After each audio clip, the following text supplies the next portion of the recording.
এখন আপনাদের সামনে মূল্যবান বক্তব্য রাখবেন। বিসমিল্লাহির রহমানির রহিম। এই রেলি উত্তর পথসভার সম্মানিত সভাপতি বিপ্লবী শ্রমিক নেতা জনাব রফিকুল ইসলাম এখানে উপস্থিত আছেন। আমাদের বিপ্লবী সাধারণ সম্পাদিকা অ্যাডভোকেট শামীমারা স্বপ্না, বরেণ্য রাজনীতিবিদ, জেলা বিএনপির সভাপতি, বারবার নির্বাচিত সংসদ সদস্য জনাব শাহজাহান চৌধুরী সহ শ্রমিক দল পরিবার, বিএনপি পরিবারের সকল সদস্যবৃন্দ, আসসালামু আলাইকুম এবং আপনাদেরকে বিপ্লবী অভিনন্দন। আজকে আপনারা জানেন শ্রমিকের ন্যায্য মূল্য এবং অধিকার আদায়ের দিবস। এই দিবসে বিএনপি জাতীয়তাবাদী দল ৩১ দফায় বলেছে বৈষম্যহীন সমাজে শ্রমিকের বেতন মজুরি ও বৈষম্য হতে পারবে না। সংগ্রামী ভাইরা, বিএনপি সব সময় শ্রমিক বান্ধব দল। সেই কারণে সারা বাংলাদেশে জাতীয়তাবাদী শ্রমিক দল কক্সবাজারের মতোই অত্যন্ত শক্তিশালী এবং কক্সবাজারের মতোই।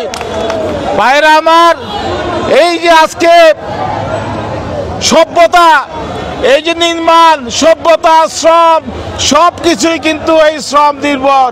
শ্রমিকের কারণে আজকে সভ্যতা হয়েছে, শ্রমিকের কারণে রাজপথ হয়েছে, শ্রমিকের কারণে আন্দোলন হয়েছে, শ্রমিকের কারণে গণতন্ত্র পুনরুদ্ধার হয়েছে এই বাংলাদেশে। ৫ই আগস্ট, এই ২৪শে গণ অভ্যুত্থানে যতগুলো শহীদ হয়েছে সবচেয়ে বেশি শহীদ হয়েছে শ্রমিকরা। শ্রমিকের এই ত্যাগ স্বাধীনতা যুদ্ধের সময়, এর পরবর্তীতে সমস্ত আন্দোলনে শ্রমিকের এই ত্যাগ কখনো ভুলার নয়।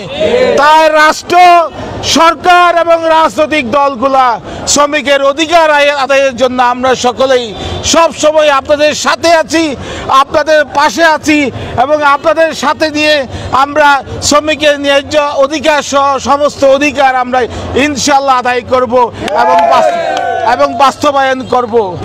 আজকে যারা এখানে সমবেত হয়েছেন, মিছিল করেছেন, এই যে প্রখর রোদ্রে যারা এখানে এসেছেন আমাদেরকে সহানুভূতি জানার জন্য, শ্রমিককে সহানুভূতি জানার জন্য প্রত্যেকে আন্তরিকভাবে ধন্যবাদ এবং অভিনন্দন জানিয়ে আমি আমার আলোচনা এখানে শেষ করছি।